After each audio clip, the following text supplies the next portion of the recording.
Hi, guys. Welcome to another episode of Natural Fertility with Dr. Jane. I am Dr. Jane, and today I'm joined by another practitioner in my practice, Katie Redding. Hi, Katie.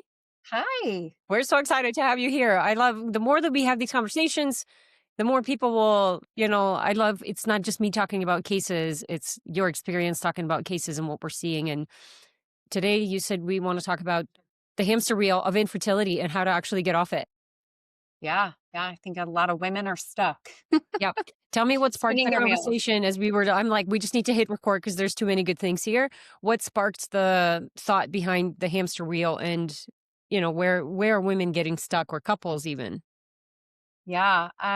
Well, we started having a conversation about women that feel like, number one, women feel like they've tried everything. They're looking on the internet, finding lots of great options, of great things to try, and they're trying all the things and it's not working.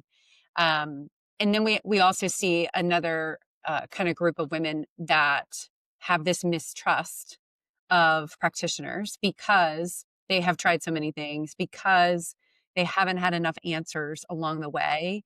And the plan and strategy that they had wasn't maybe individualized enough. So they weren't getting results. And that has just led to this pattern of mistrust that really holds them back from taking the next steps they need to take to move the needle forward.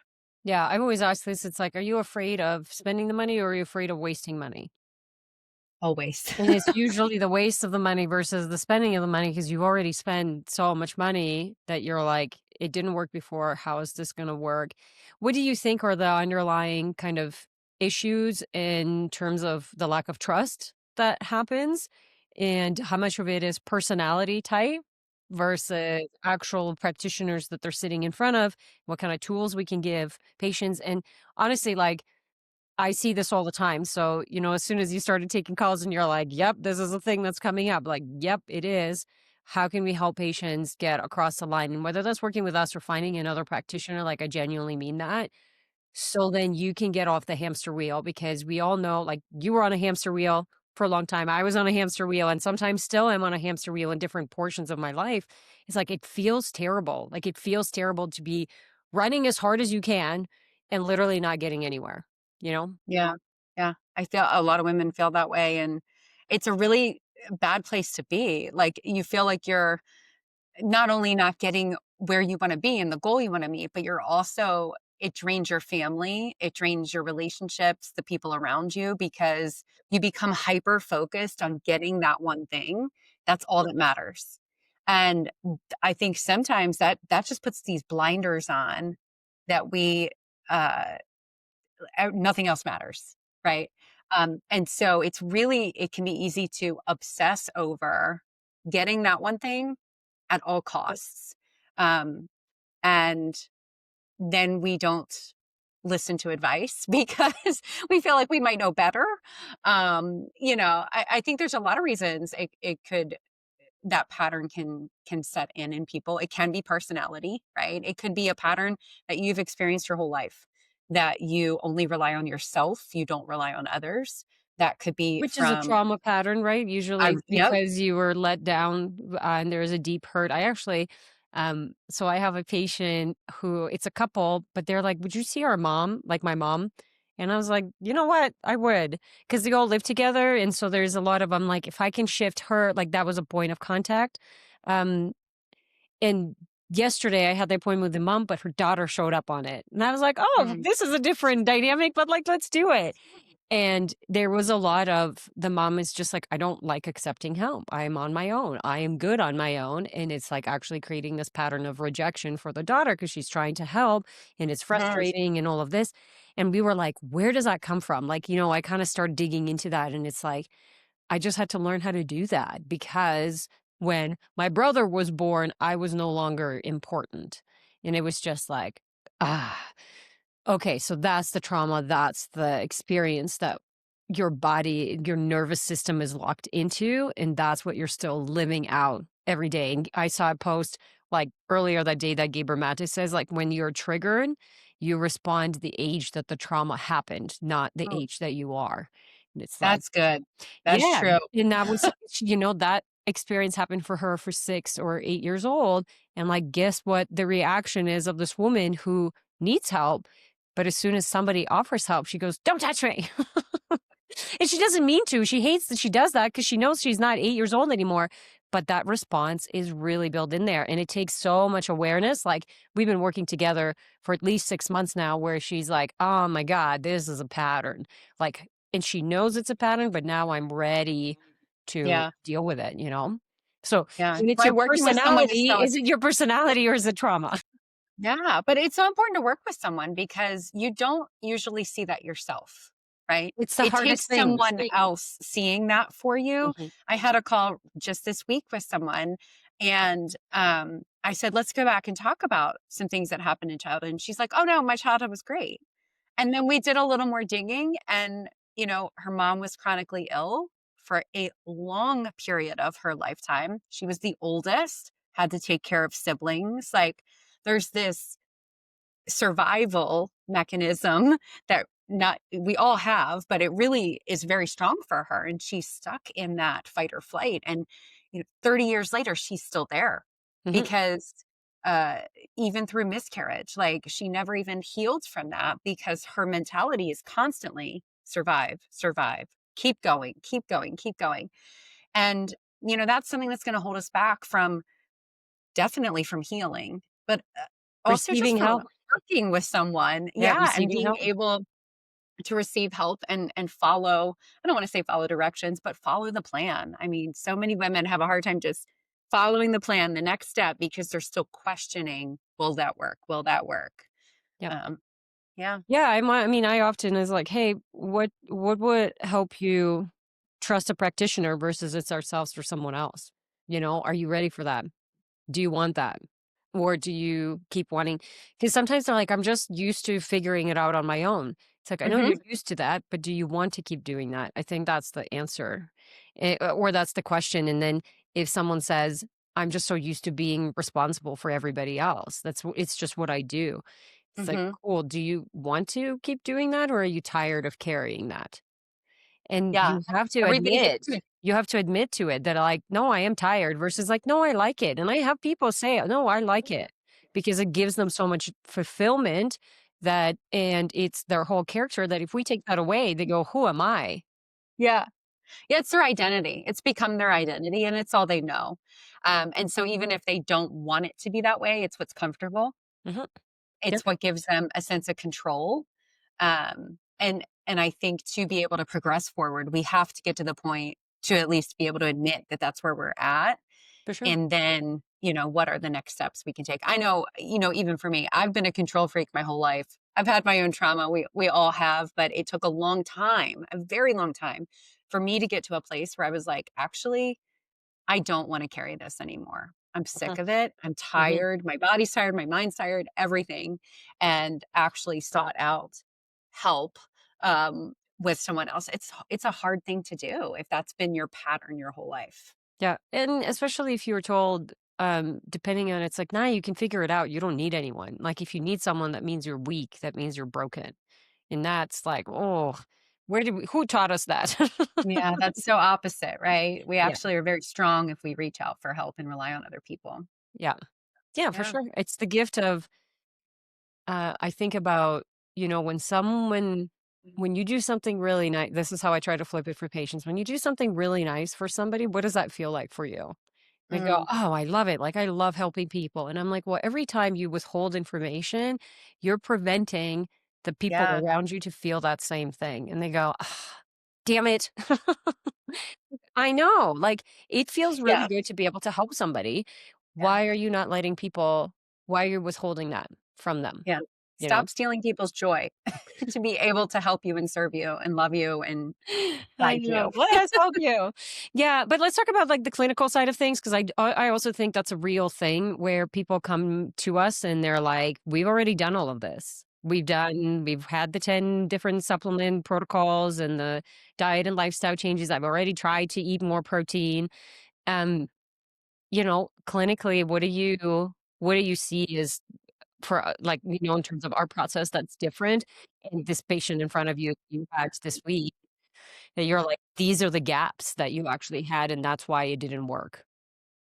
Yeah, just like we have our childhood trauma and things that happen to us throughout our lifetime, I think a lot of women have experienced almost a trauma of going through the system Yes.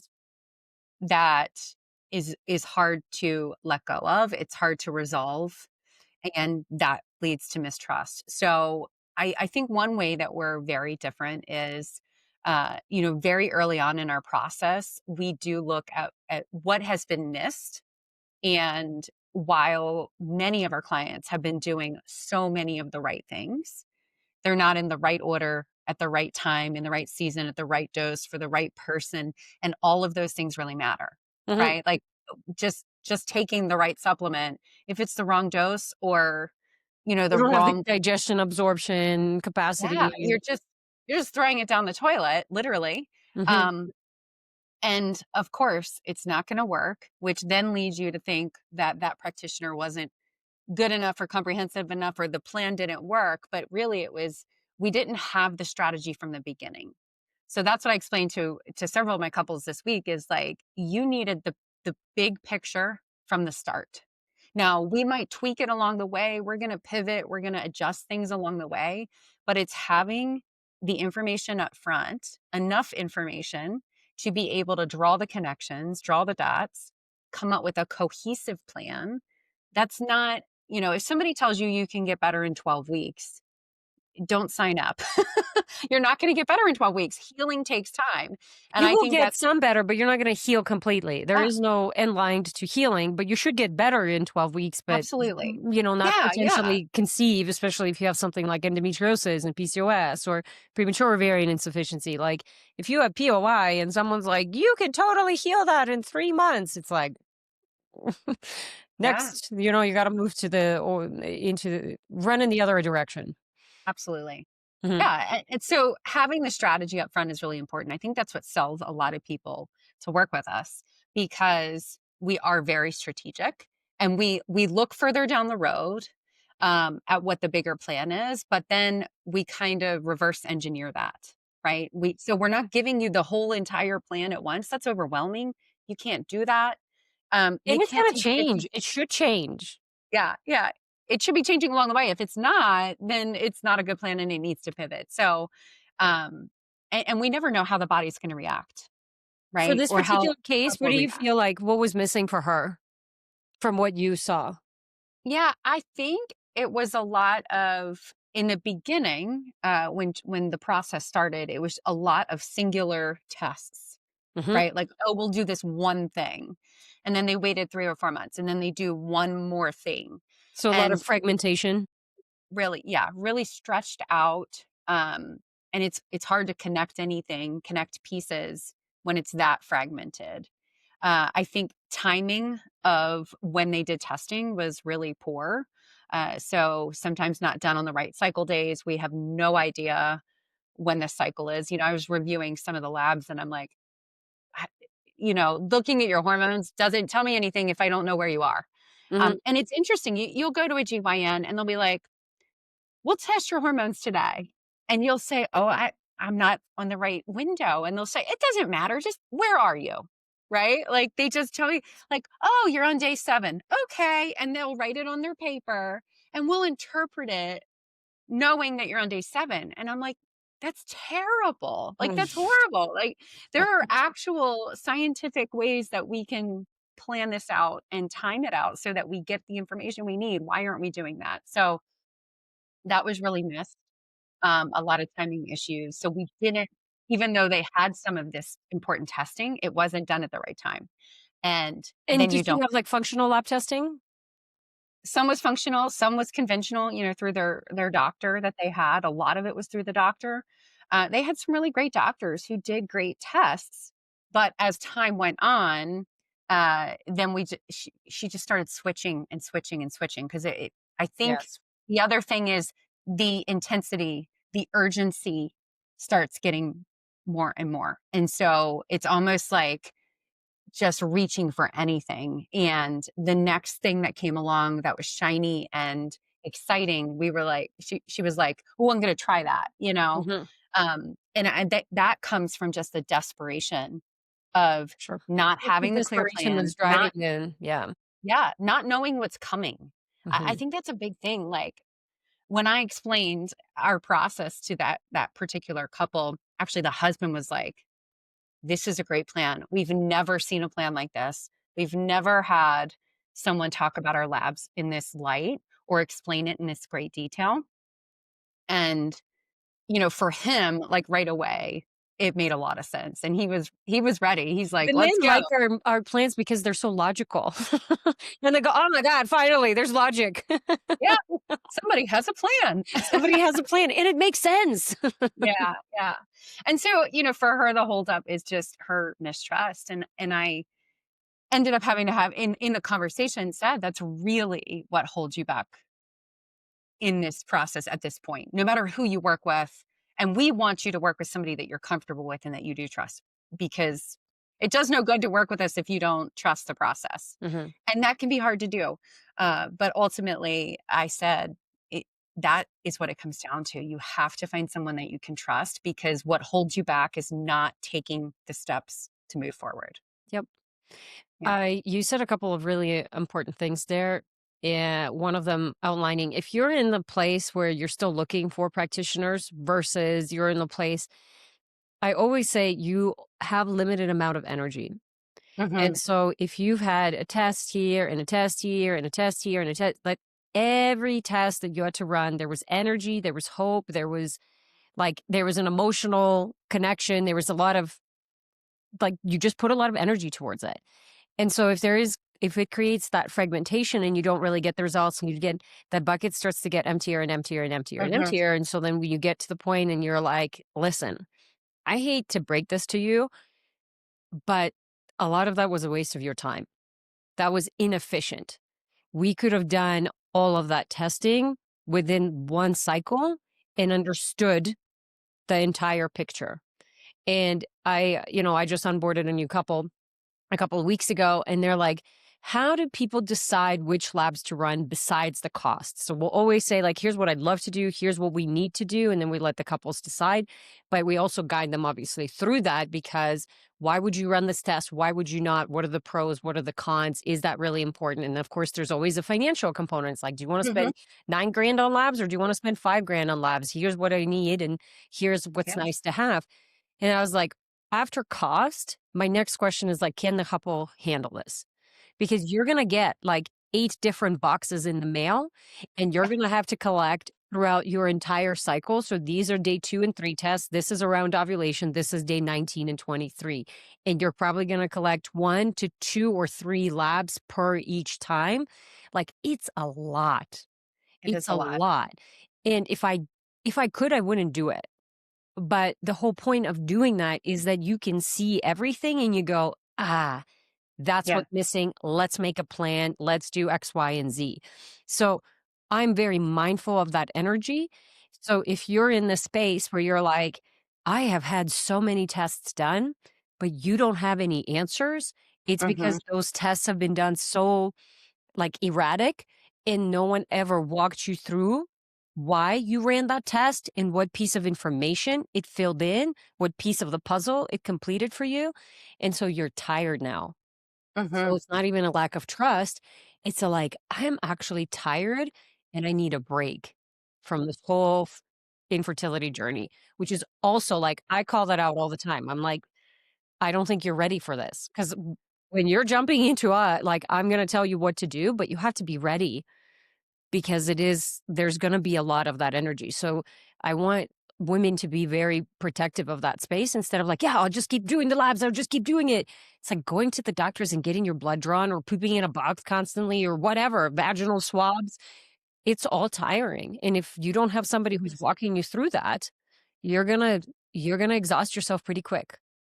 Yeah. Yeah. Well, and um, I think when you join like our team, right? Like one of the benefits is that they don't clients don't have to do this on their own, because here in the US, I know you're in Canada, but in the US, people can order lab tests, functional lab tests, and, serum lab Sometimes testing that and do creates a lot stuff on more their own. mess.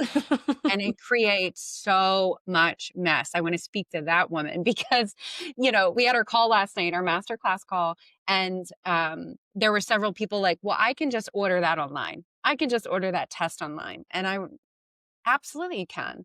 But who's going to read it? Who's going to create the plan? Who's going to interpret it in light of your symptoms and your history and what you've had done, what you haven't had done, what's missing? You can't do that on your own. So it's tempting to go and grab these shiny things of like, oh, I can do some of this testing on my own, but then it's just wasted money. We Mhm. we don't even know what that means. So, I can put it without into ChatGPT, Katie.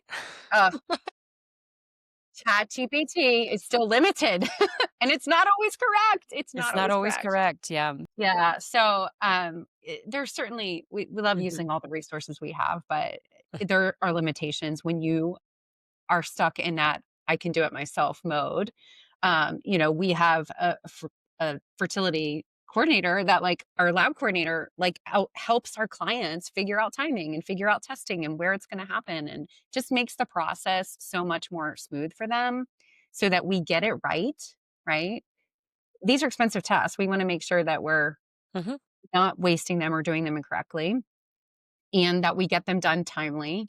And yeah, it just makes the I process think it's part of the evolution of you, like, I don't know if I'm sure you had this as your like, you yourself as a patient, but part of the evolution is to go, "Okay, I can't figure this out on my own," and when I look for a practitioner, I have to ask for X, Y, and Z things and see how they're thinking about versus, like, I'll just go to anyone and they'll help me figure it out.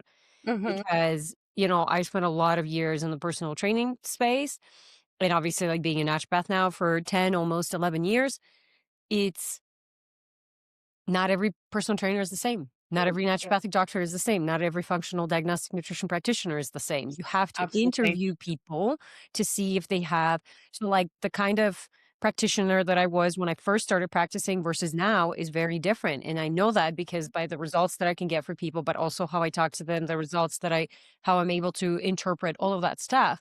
So one of the things that Dr. Nicole actually said on the live the other Tuesday or whatever day you guys were on, she's like, "Man, I'm really impressed by the quality of the questions that people are asking now." Yeah. And I'm like, "Great. We are Yeah. bringing the industry up, including every one of you who is listening to be if you're asking $2 questions, you're gonna get $2 answers. Mhm. If you want a $100 question, you're gonna get a $100 answer." And so I'm like, "How can you ask a $2,000 question to get a $2,000 answer?" Like, the thing that's gonna save you an insane amount of money, time, and energy instead of quick, "Oh, where do I go do this? Oh, I can get this by myself and I can interpret it," is do that. That's okay, do that. But if you don't get anywhere, don't say natural medicine didn't work or don't say that I am broken. It's like, no, no, no. You experimented, your experiment failed. What are you going to do next? What's the next thing you're going to experiment? Because that's the growth. You need to Yeah. keep experimenting, but your experiments hopefully should be getting better and better and better instead Mhm. of, "Oh, I give up." Yeah. Yeah. Yeah, but I think a lot of women stay stuck in that trial and error instead of, Yes. it we continue, and I say we because 'cause I've been there, I've done it before where that I didn't bet work. your husband had to be like, "You gotta stop this lady." Yes, my husband's the one who said, "We're not doing this anymore. We're not going to another doctor. We're not buying another program that you're not going to do." He literally I remember the conversation and where we were sitting when we had it. And we talk about it even today, how that was a turning point where he said, if we're going to spend this time, energy, effort, and money, we are going to find someone that will help us instead of you trying to coordinate this and guess at it. So Mhm. I credit him for Yep, for sure. that turning point, and it's really important to be able to come to that realization. Yeah. Yeah, and I think from supplements or labs or anything else, like we had this conversation earlier, is like the more you know, the less that you feel that you know. The more that you learn, the less that you feel like you know. Yeah, yeah. That's a real The more thing I that really realize I exists. don't know. Yes, that's it. Yeah, and I think that's the reality, like, I after the masterclass yesterday, they were still even though I went through the whole thing and I was like, in order like, here's our roadmap. You have to have answers. Once you have answers, then that means like you have to collect certain data and then you have to run certain labs. That's how we have answers, like thorough answers and understanding. And then, on one, it's like, here's the initial consultations where we do the health assessment. Once you have answers, then you can create a plan. And that plan is going to change based on how some of your systems and everything is changing. And of course, based on what we found. So, like, you're not going to detox heavy metals on day one or even like parasites or certain infections. You have to prep the body and you have to eat. Everybody is individual. And then because everything is constantly changing in your body, but as research and with AI and all that, which is great, we have tools, Mhm. but the clinical experience is what's important. That's what's going to drive. Like, that's what ChatGPT doesn't have, Yeah, yeah.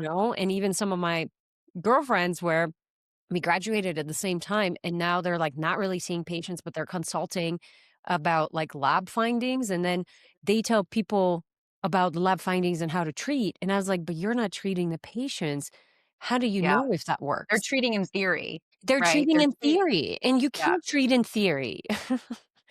But, like, you just can't do it. It's like there's theoretical experiments. My dad is a quantum physicist, and he's, like, publishing papers right now, and everyone's like, "Oh my god, how do you know it works?" It's like, "'Cause I run the experiments, like, that's how I know. There's no theory here. I'm doing the experiment, and that's why it works." And everybody's just like, "That's insane." Like, "No, it's not. It's The way it should practical. be. It's the way it should be." Like, how Yeah, it's backwards real is that? life. Yeah.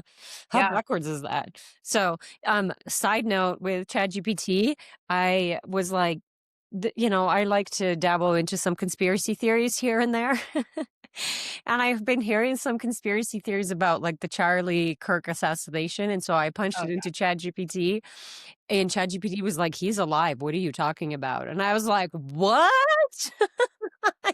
So just FYI, ChatGPT. And I'm like, he's like, what are the resources? I'm worried about the way that you're thinking. And I'm like, okay, what about this? And like, I just put in a Wikipedia link. He's like, you are right. I'm so sorry. And I'm just like, okay, you are not up Yeah, to date on some things. yeah, yeah. Look, it's great to have tools available that help speed up processes and, but it is often wrong. So you have to fact check Mhm. and make sure it's correct. So, but I didn't know Charlie Kirk was alive. No, that's crazy. Oh, Oh my god! Anyways, the viewership on those reels is going to go up all of a sudden. Tell me, what is the labs that you do as you're starting to look at some of the cases that are coming? What are the labs that are missing that is like part of our standard protocol versus, not for the other clients? yeah.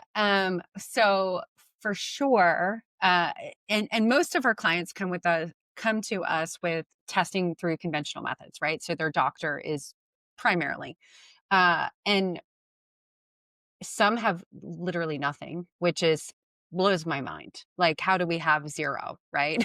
And Oh, they struggling with infertility for like 3 years. You're like, yeah, what? yeah, not 3 months, 3 years. You're like, I don't understand this.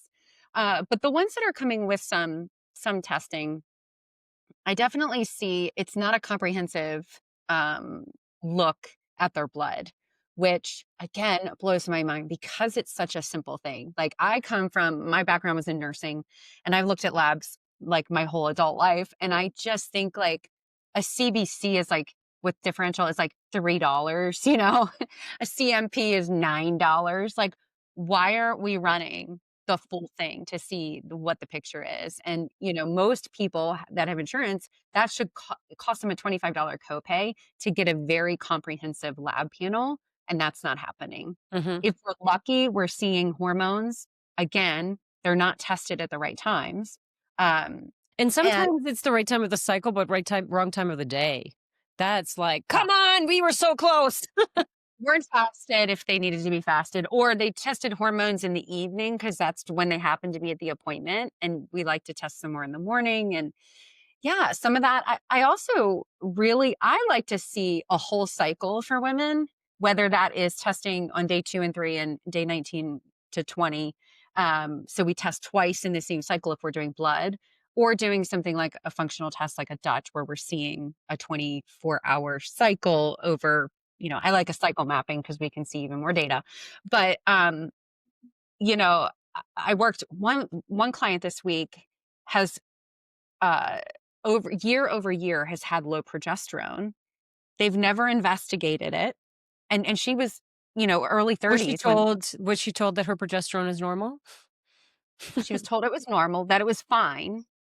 And they never like looked further at timing of it or comparing it to her estrogen or anything. So it was just a single progesterone that they were drawing, not in conjunction with other hormones that would give us information of like, is this balanced? One singular hormone doesn't tell us as much as No. if we had the full panel and we had the whole picture. So that still blows my mind because to me, this is basic. Like, you don't need any special fertility knowledge to know, like, there are more than just like one hormone or two hormones here. It Mhm. has, it's the whole body. Well, I So, wonder if you were still a nurse now, the differences that you would see, because I actually ended up calling this out. One of my patients, like they had a test 3 months ago and then we retested and they were just able to run it through their GP and it was just through Quest. But you looked at the range on one test and the range for that same marker was different than the test. And I was like, hey guys, watch this. Do you see how this range over here is this? And look at this range now. And they're like, what? And I'm like, yeah. And both of the results were normal for the patient, but all of the sudden now the reference range is different. And it's so sneaky. It's so sneaky. And in reality, the reasons that the reference ranges are there is it is the average of, the highs and the lows that they get for the population of people testing. That's what the reference range is based on. So if there's it's more the and bell more, curve, right? The 80% of exactly. people in the middle. And you're Yes. like, And I don't so want to be in the middle. if more and more people are getting sick and the average GGT keeps going up, which is a liver enzyme, they go, Hmm. oh, I guess the reference Right. range It's going to needs shift to it. shift. And you're like, no, it doesn't, because that actually tells us that everybody's liver's health is getting worse and worse and worse. And then, you're sitting in front of your doctor with like jaundice, a belly, your headaches, red eyes. Nope, you're totally good. I Yeah, don't know if yeah. you Well, are. that's conventional. That's Yeah. conventional medicine wrapped up into, with one statement is just it's getting worse. And Hmm. our standard, we're lowering our standard for what good health is. So even when you go to your doctor, even if you're in average health, they're going to look at you and be like, "You're amazing. Your labs look great," because they're comparing you to very sick people. Yep. Yep. And I had that you don't realization want to be sick.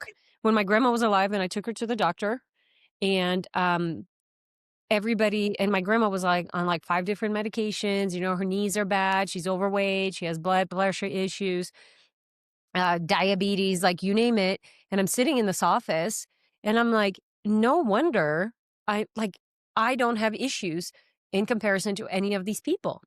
But I have issues because I have digestive stuff, I'm anxious, like, my acne is still here, like, however old I was, like, at least 10 years ago, and that is when I had that realization of, like, "Oh my god, I'm being compared to this." And I was like, "Of Yeah. course I'm healthy in comparison to my grandma, but, like, I don't wanna be like my grandma." I'm trying to change things, I want her to change, you Oh, know? Yeah.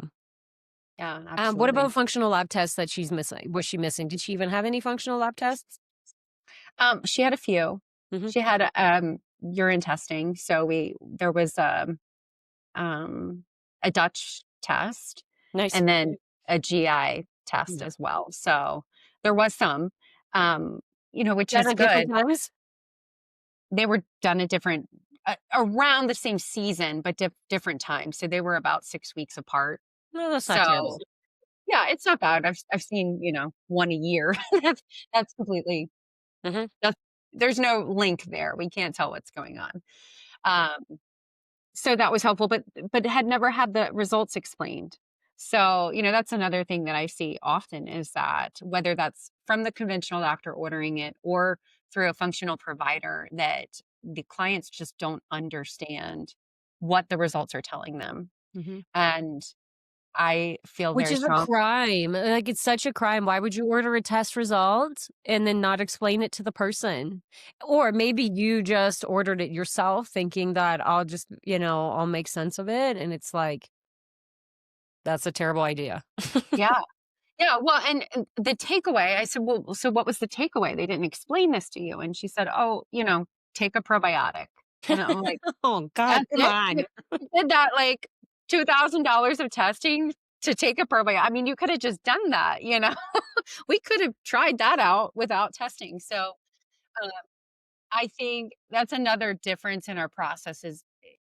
As a practitioner, I want the clients to understand what they're seeing, what their labs are telling us, what their body is telling us, um, so that it makes sense. Because when it makes sense to us, we are more willing to make the changes we need in our life, right? If somebody just says, "I really think you should eat 1,200 calories," but you have no reason why. Like, well, why? Why would you, do you need me to do that? Or you say, I want you to eat these 5 green vegetables, but there's no why behind it. It just makes it more difficult to follow through Mhm. with making changes in your life. So, knowledge is power in every way, and we want to make sure that our clients understand what we're seeing and how that impacts them, and then how those lifestyle changes and the pivots that we make in their lifestyle can actually shift their body and shift the results and get them what they want. Yeah, I mean, one of the things that I would say is, like, I don't believe in motivation, I think knowledge drives compliance. 'Cause it does, especially and that's why men love our process because they go, "This is very logical. I have Yeah. high cholesterol. I have an infection in my gut. I have high liver enzymes. If I keep doing X, Y, and Z, I'm gonna keep feeding into this. So then I don't maybe I should stop drinking. Maybe I do need to start drink more water. Maybe I do need to move my body because I'm seeing, like, that data is so, so important, and I think if you are on a hamster wheel, that's, like, my biggest piece of advice that I could give you is to get off the hamster wheel, you need to root yourself into data. Hmm. If you have data, you can't really like there's no questions to be like, well, maybe I shouldn't do this. It's like, no, you could see it. Like you could see that I've had people, a nutrient panel and their protein, like she still probably tops and I've been working with her for a year now with them. It was all in the red, all of her amino acids. Like she literally had no amino acids in her body. It was like, Wow. okay, No building like blocks this, anywhere. and like Those are in your LH and FSH are stage. amino acid hormones. Okay. Protein is an amino acid. It breaks down into that singular amino acid. So if you don't have any of those hormones, that kind of makes sense. If your hair is falling out, if your muscles are, you can't put on muscle mass, your bones are weak. It's like that all can come down. And so as soon as she saw that, she was like, oh, okay. I get it. Like, it's 2 protein shakes a day, it's amino acids in it, like and you could feel her system come up and just become stronger and more rooted, and she then became less anxious and all of that. I don't know why like, I know she could eat more protein, absolutely, but when we see that at the level of it and then we call it out, there's so Yeah. much more intention behind your actions because now you're like, "This is the thing that we need to fix." Part of the game is to call out the thing that you're working on and making sure that you like, watch the progress happen. It's one of my frustrations is like, "Okay, you got a test," and then, "Oh, there's nothing you can do about it." It's like, "What are you talking about?" There's always something to do after a test. Like, I don't know if you've ever right? Have you ever seen normal results on, like, a GI map test? Never. No. Even in super No. healthy people. Yes, even myself. I'm like, "Oh my god, this is still here. I gotta fix that." Yeah, and it's never gonna be perfect. There's so many variables to the Totally. human body. It is absolutely amazing, but, if you're still having symptoms, Mhm. then something needs to shift. The plan Sure. needs to shift, or we need different testing to give us different data. I think another thing that's probably unique is that we don't hesitate to retest if we feel that's Yes, necessary, for sure. along the way, because like you said, data is what drives compliance and confirms, are we on the right track or not? Mhm. Or do we need to make an adjustment? Sure. So, not waiting 6 months or a year to do retesting, but Mhm. once that protocol is finished, if we found something that is concerning, then we're going to retest to make sure that the protocol that we've given is really been efficient and helpful. For sure. Well, thank you, Katie. Any closing words for people? Um, keep asking good questions. You know, I agree. as you Keep asking start good questions. I don't know if I finished like that, but it's like after I went through the master class and then someone's like, "What's your advice? I can't get pregnant for 3 years and I was on birth control." It's like, get some answers. That's my advice. Like get lab testing. That's my advice. It's like find a practitioner. It's what do you want me to tell you? Oh, you should eat more protein or start tracking ovulation. You've already been doing that. It's 3 right, right. years. You need answers. Like after 3 to 4 months of you have not being able to conceive, you should be getting more lab work. Do you have to run $10,000 worth of labs? No. But should you get a really comprehensive panel that it captures your cycle? Yes, just like Yeah, some basic, we call it basic, but it's like it's not basic anymore. And yeah, so 3 to 4 months of not trying to conceive, there's something going on. So rule that absolutely. out right away instead of waiting for 3 years when now you have exhausted that energy bank of, "Let's try this supplement and see if it works. Let's try this diet, let's see if it works. Let's try this test result and see, like, if it works." It's like all of that fragmentation is exhausting, you know? Yeah, absolutely. Don't waste more time, energy, and effort when we can get answers and move the needle forward where we want it to go. Yeah, step 1, get answers, then this is what I deeply wanna change in the health industry and in the and I like, I'll finish with this. This couple of 5 IVF cycles, unexplained infertility, never had a full thyroid panel, never had a full proper, like, blood sugar regulation, inflammation even markers. I'm like, "What in the actual F is going on here?" And their whole thing is like, "We just wanna get answers." I'm like, "Isn't that funny that you're coming to a naturopath for answers? Like, who's gonna do testing on you? What is that? Since when?" The conventional system, like, when did you guys stop doing testing? When did you start to just go, "You know what? Screw the testing, let's go straight to the treatment." It's so backwards. It's so backwards, and I genuinely, like, really wanna change that in the industry because it's not logical.